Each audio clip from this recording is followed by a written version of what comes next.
Catarina nasceu em 25 de março de 1347, na cidade de Siena, na Itália. Filha de uma família muito pobre, ela foi uma entre os 25 filhos que seus pais tiveram. Por causa de toda essa situação, Catarina teve uma infância conturbada. Não teve condições de estudar e, além disso, cresceu fraca e franzina. Vivia sempre doente. Com apenas 7 anos, a pequena Catarina quis consagrar a Deus sua virgindade. Já nessa idade, relatava visões em seus momentos de oração. Com 15 anos, Catarina ingressou na Ordem Terceira de São Domingos. Como religiosa, em seus momentos de oração contemplativa, entrava em êxtases. A simples observação desses fatos levou à conversão centenas de pessoas durante a juventude da santa. Depois de adulta, Catarina continuou sua vida de oração e atuação na sociedade. Com o intuito de orientar o povo, e como não sabia escrever, ela passou a ditar cartas para as pessoas. Nessas cartas, ela orientava as atitudes, conduzindo para a misericórdia e convocando a todos para o exercício da caridade, para o esforço pelo entendimento e pela paz. Então, apareceu a primeira grande dificuldade na vida de Catarina e da Igreja, o cisma católico. Fazia já 70 anos que a sede da Igreja estava em Avignon, na França, e não em Roma. Com isso, a autoridade da Igreja sofria influência da política francesa. Muitos na Igreja pensavam que seria impossível superar essa adversidade, porque 2 papas estavam disputando a cátedra de São Pedro. Com isso, o povo católico em todo o mundo sofria. Santa Catarina, porém, inspirada por Deus, começou a agir. Viajou pela Itália inteira e também por outros países, falando, pregando, ditando cartas aos reis, aos príncipes e aos governantes católicos. Também ditou cartas aos cardeais e aos bispos. Por fim, ela conseguiu que Urbano VI, o verdadeiro Papa, voltasse para Roma e assumisse o legítimo governo da Igreja. Outra grande dificuldade enfrentada por Santa Catarina foi a peste negra. Para muitos, essa barreira seria intransponível. Santa Catarina, porém, enfrentou com serenidade e firmeza. A peste, com efeito, dizimou quase 1/3 de toda a população europeia. Santa Catarina colocou-se ao lado dos doentes, lutando por eles e curando a muitos através de ações diretas e de suas orações. Seu exemplo de amor e misericórdia converteu centenas de pagãos e deixaram seus contemporâneos perplexos. Em meio a todas essas dificuldades em sua vida, Santa Catarina conseguiu deixar obras literárias extraordinárias, ditadas por ela, escritas e editadas por vários copistas. Sua obra é de grande valor histórico, espiritual, religioso e místico. Um de seus livros mais importantes é o Diálogo sobre a Divina Providência. Esta obra é lida, estudada e respeitada até os dias de hoje. No seu tempo, teólogos famosos viajavam de longe para ouvir as pregações e meditações de Catarina, por causa de sua grande sabedoria, profundidade teológica e poder da palavra. Santa Catarina não era nem mesmo uma religiosa com votos perpétuos. Era apenas uma simples irmã leiga da Ordem Terceira dos Dominicanos.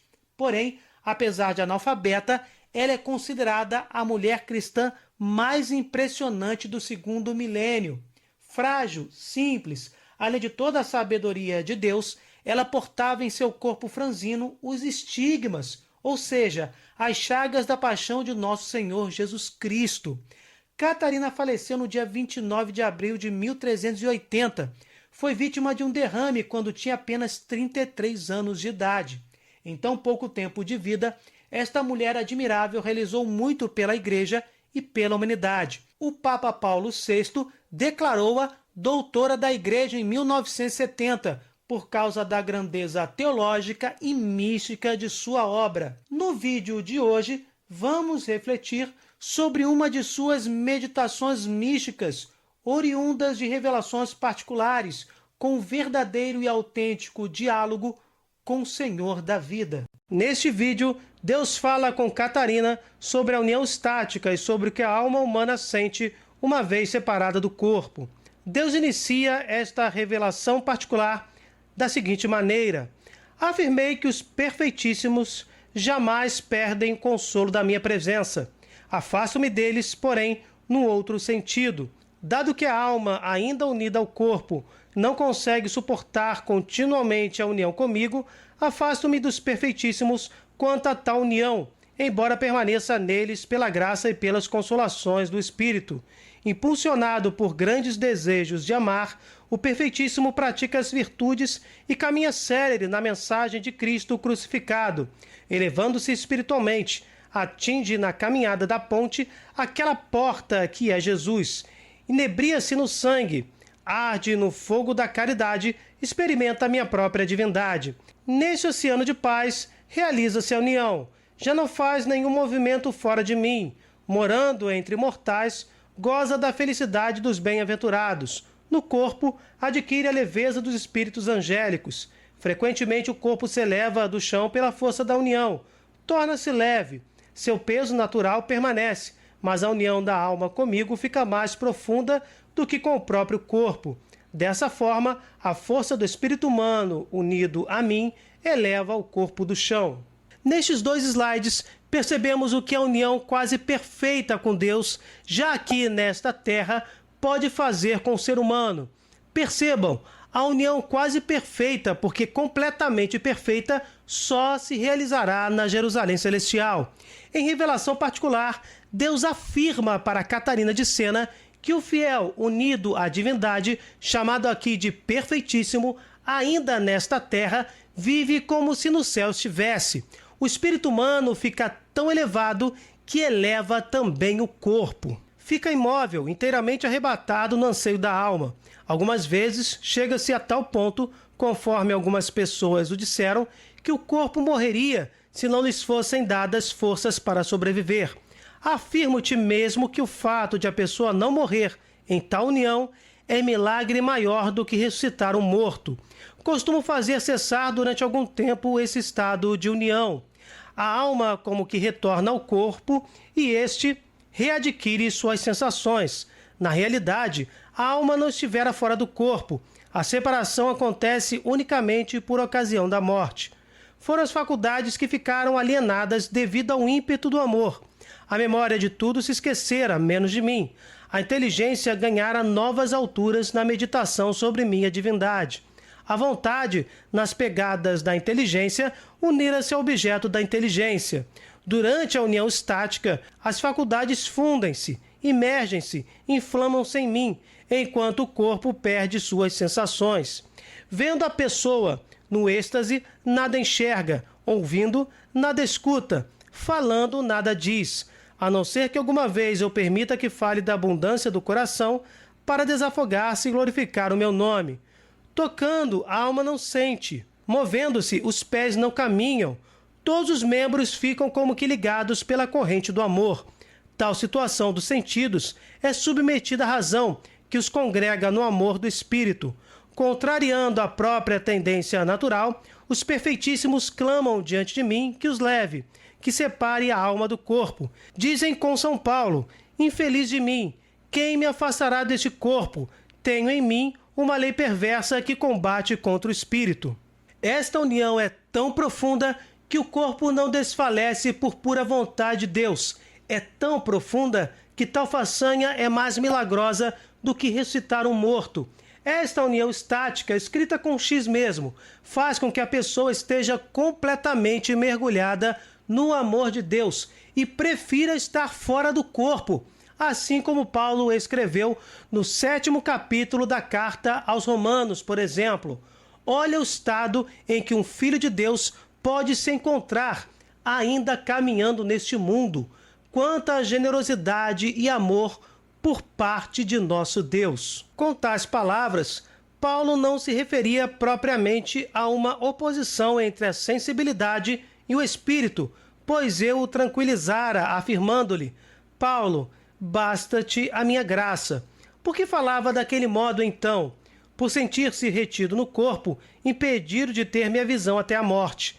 Seu olhar estava cerceado, impossibilitado de ver a Trindade eterna na visão dos bem-aventurados que me glorificam continuamente. Via-se Paulo entre mortais que me ofendem, impedido de contemplar minha essência. Realmente Paulo e todos os demais servidores meus veem-me e experimentam-me no amor da caridade. Isto lhes acontece de diversos modos, conforme eu quero. Não veem, porém, minha essência. Todo conhecimento concedido durante esta vida mortal não passa de escuridão, comparado com a visão da alma separada do corpo. Esta é a razão por que Paulo afirmava que a carne combate a visão do espírito. Queria ele dizer que a lentidão dos sentidos impede minha visão face a face. Parecia-lhe que a vontade não consegue amar quanto deseja, uma vez que todo amor é imperfeito antes de atingir sua plenitude. Paulo e os demais servos de Deus experimentam essa união estática no amor da caridade sob diversas formas. E aqui, neste momento, Deus explica a Santa Catarina de Sena que a visão que uma pessoa experimenta em sua alma quando separada do corpo é completamente diferente. É como se a pessoa vivesse na escuridão enquanto estava unida ao corpo mortal. Por isso, Paulo descreve que o corpo combate a visão do espírito. Percebam a harmonia entre os escritos desta revelação particular e as próprias Sagradas Escrituras. O que foi dito não significa que se trate de um amor imperfeito quanto à graça e à perfeição da caridade, seja em Paulo como nos meus servidores. Sob tal ponto de vista, era um amor perfeito, faltando-lhe apenas a saciedade total do céu. Eis o motivo da sua insatisfação. Não sofreria Paulo se os seus desejos estivessem saciados. Enquanto se acha no corpo, o amor humano não possui inteiramente o objeto amado. Por isso sofre. Quando a alma se separar do corpo, seus desejos se cumprem e o sofrimento cessa. Sim, separada do corpo, a alma sentir-se-á realizada e sem fastio. Continuará desejando sem padecer falta alguma. Então, estará repleta de minha verdade, possuirá quanto deseja. Querendo ver-me, terá visão da minha face. Querendo contemplar minha glória nos anjos e santos, ser-lhe-á mostrada. Terá um conhecimento perfeitíssimo, seja da minha glória nos bem-aventurados, seja em todas as criaturas da terra, pois todos os homens, queiram ou não, rendem-me glória. Já falamos sobre estes temas em outros de nossos vídeos. Aqui, o Senhor revela que por mais que o fiel, chamado de perfeitíssimo, esteja, pelo amor da caridade, unido à Santíssima Trindade, ainda assim não será plenamente saciado, porque somente no céu sua alma está completamente mergulhada na divindade. Mergulhada em Deus, o eleito terá sua alma preenchida pela divindade. Sua vontade será satisfeita com a plena felicidade e sua inteligência com o conhecimento perfeito. Deus, na revelação particular, continua: a humanidade não me glorifica como deve, não me dedica um amor superior a todo outro amor. Assim mesmo, dela retiro o louvor que me é devido. Refugie nos homens minha misericórdia e minha caridade, pois sou paciente, concedo-lhes tempo de viver. Não ordeno à terra que os devore quando pecadores. Pelo contrário, contemporizo, faço o solo produzir frutos, o sol iluminar e aquecer, o firmamento girar. Sou misericordioso para com todos os seres criados para o homem. Condenando o pecado, não privo os homens dos bens criados, concedo-os ao justo e ao pecador. Algumas vezes, dou-os mais ao pecador e privo o justo de bens materiais, se o considero preparado para isso, na intenção de dar-lhe mais abundantemente os bens do céu. Percebemos aqui como age a divina providência, sempre com o objetivo de salvar todos os homens. E mais, quando o fiel está no caminho certo, segundo esta revelação particular, que em nada contraria a Bíblia, Deus priva este servo de bens materiais para que ele alcance mais ainda os bens eternos. O Senhor continua: o amor misericordioso refugie nos meus servidores na hora das perseguições contra eles, movidas pelos seguidores do mundo. Tais perseguições são oportunidades para que demonstrem amor e paciência. Ao sofrer, eles me louvam com orações contínuas e humildes. Dessa forma, até os perseguidores, mesmo sem querer, rendem-me glória. Nesta vida, os maus fazem crescer a virtude dos bons. Assim como os demônios no inferno atuam minha ação justiceira sobre os condenados, os perseguidores deste mundo promovem os bons. Também os demônios o fazem mediante lutas e tentações, ao induzir os mesmos a se ofenderem, a furtarem-se um aos outros. Os demônios pretendem levá-los ao pecado, sobretudo privá-los da caridade, mas acabam por fortalecer meus servidores, pondo à prova sua paciência, fortaleza e perseverança. Desse modo, até os demônios me glorificam, realizando quanto eu planejara. Criei-os para que me louvassem, para que participassem de meu esplendor. Cheios de orgulho, rebelaram-se e decaíram, foram privados de minha visão. Já que não me dão glória pelo amor, aproveito-os como instrumentos para exercitar meus filhos na prática das virtudes, também como promotores da minha justiça no inferno e ainda entre os que passam pelas penas do purgatório.